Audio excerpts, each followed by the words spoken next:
Most folks don't come back this far. It's too steep, too thick, or they're too uncertain. But the ones that do, they ain't chasing antlers. They're chasing answers. Because the real trophy isn't taken, it's understood.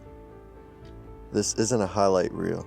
This is a calling that keeps you coming back empty-handed and still hungry for more. This is the hour where every sip matters and every hour tells a story.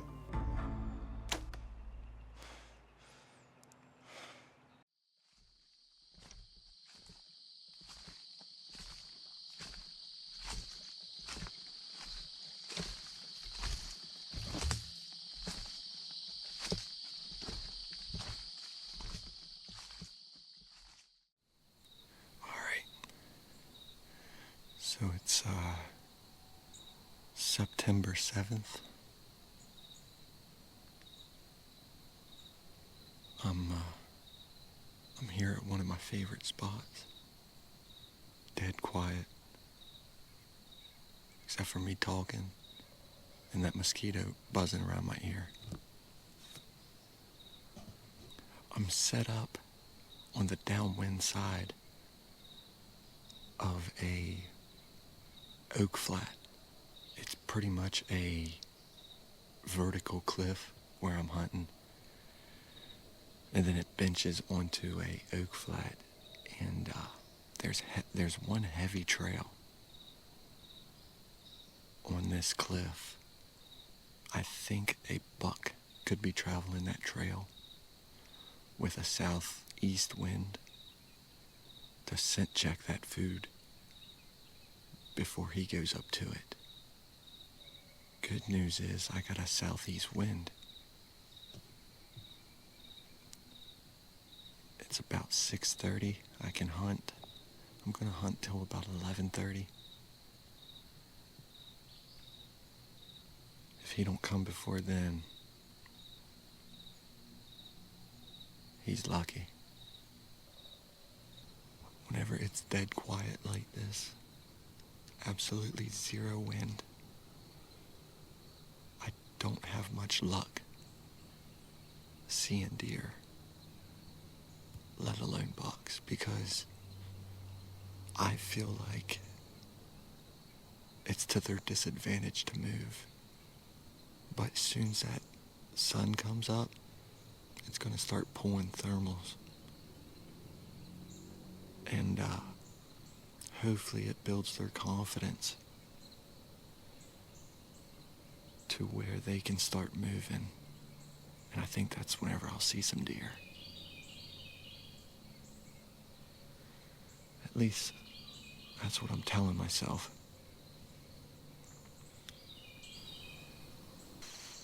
It's almost 11:30. And I am surprised that I wasn't even relatively close to seeing anything that even has the chance of being a deer. But I do have this oak tree here to my left, and it's still producing acorns.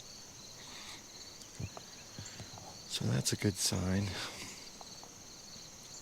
I think I will be back here. I don't know when. Hey, that's all right. We're starting slow. Our season, it's we've seen one deer, but it ain't about killing them. It's about becoming. And I'm trying to become a better outdoorsman.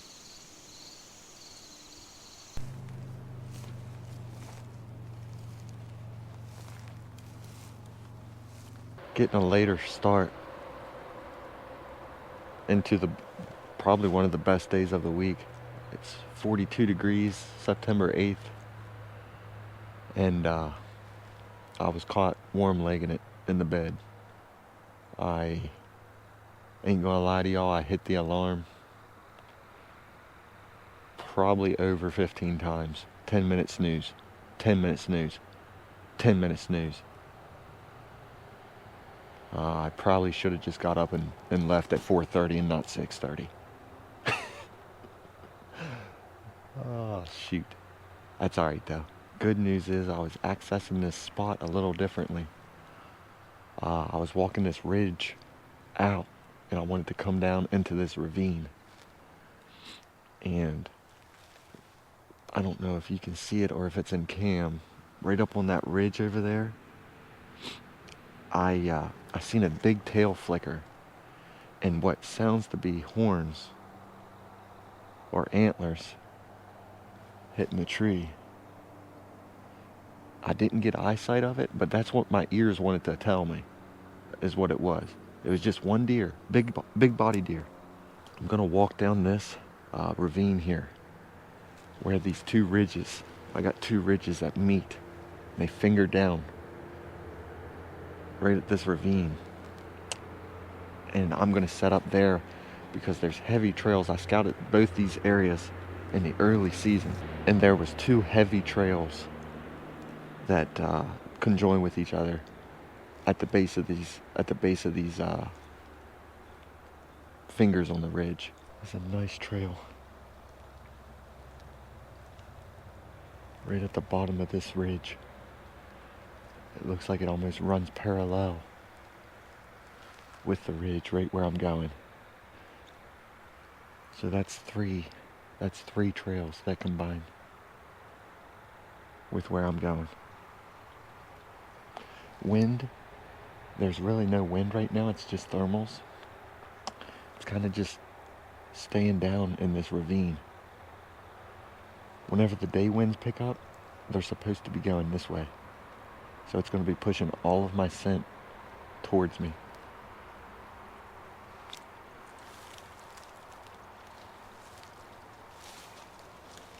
There almost looks like another trail going up the hill. I like it.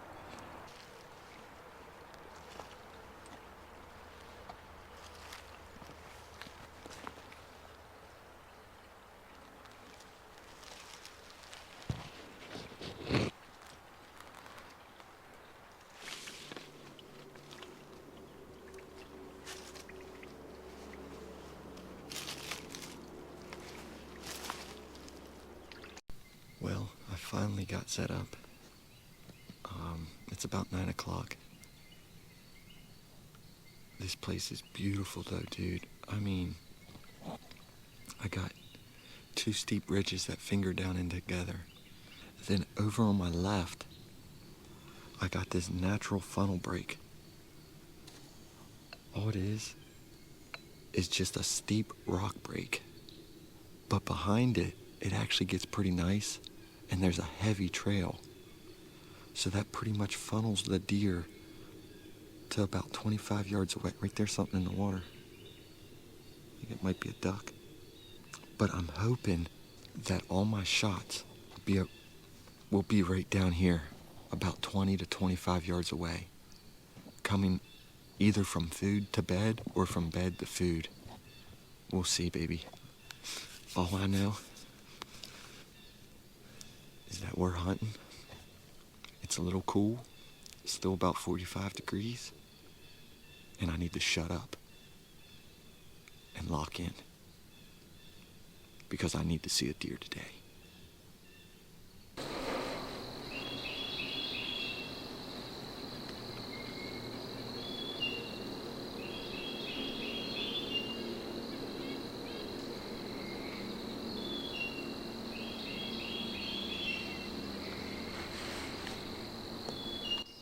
I'll tell you how many deer I've been seeing.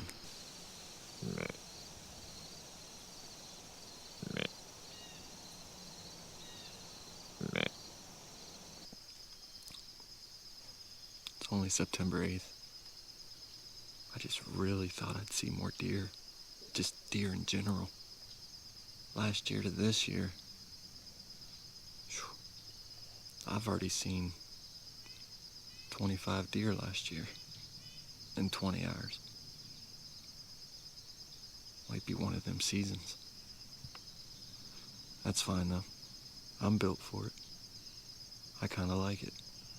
It's a challenge. The woods definitely don't give you anything. They make you earn it.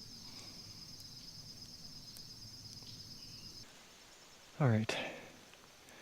So, I didn't see anything today, but I think this spot would be a good rut spot in late season. Here's why. Especially for the rut. So, this ridge right here runs north and south. Alright. And there is all kinds of trails to where if I was to shoot right up to the top of this hill, probably about 500 feet, I'd probably come across 15 trails, if not more. All of them paralleling the hill, path of least resistance. And then this hill comes down in a spine, and it almost fingers down right into here, and there's multiple different trails that cross. One crosses right over in there. I'm standing on one. One shoots down to the water, and all of them are going over to this other hill that is also a north-south running hill. Why I think this would be a good rut spot is because a mature buck can come down this spine out of the thicket and smell every one of those doe trails, I'll call them, that are conjoining with this main, call it spine trail, or just call it a buck trail. This main buck trail. He can smell everything with a north wind.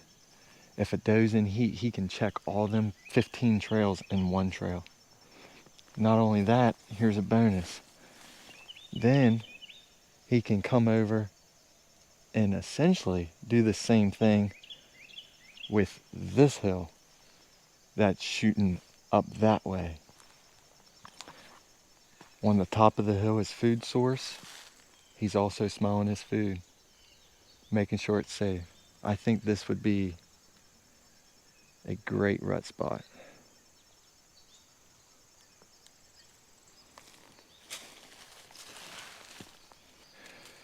All right, check this bed out. Oh, I thought that was a rub too. Dang it. All right, I got this bed here. It's probably a summertime bed. Still in the shade. Pretty thick around, but he's bedding here on a, let's see here, a west wind. He's got this whole entire thicket behind him, and once the leaves are off these trees, he can see out in front of him. Actually a pretty good sized bed too. He's got 1, 2, 3. He's got 3 trails. I was literally sitting in that tree down there. There's deer in here, dude. I was standing right there, and I was telling you how this trail is the buck trail. I didn't even take notice to this at first, but look at all these greenbriers. Look at them all. They're all, like this one right here's chewed off pretty good. This one's chewed off. I mean, they're all, it looks like they've been weed whacked down. Every one of them over in here. So whenever a deer gets to the bottom of this, he knows he's at least got greenbriers. This is a deer trail that's been used, man. Look, all these greenbriers, dude, are just pummeled right off of this buck trail. All right, that one's not. That one is. This whole tree is devoured. Man, look at this. and this trail goes right up into the thicket. All right, I'm gonna go. I told the wife I'd take her out for lunch today. So I'm gonna pretty much go straight up this hill away from the thicket. Maybe I can find some rubs, maybe I can find some sign. Either way, if you do the math, it's 500 feet up at a 45-degree elevation. I'm 29 years old. You should, after doing the math, you should equal it out to this is gonna suck. But it's hill country, baby. It's hill country.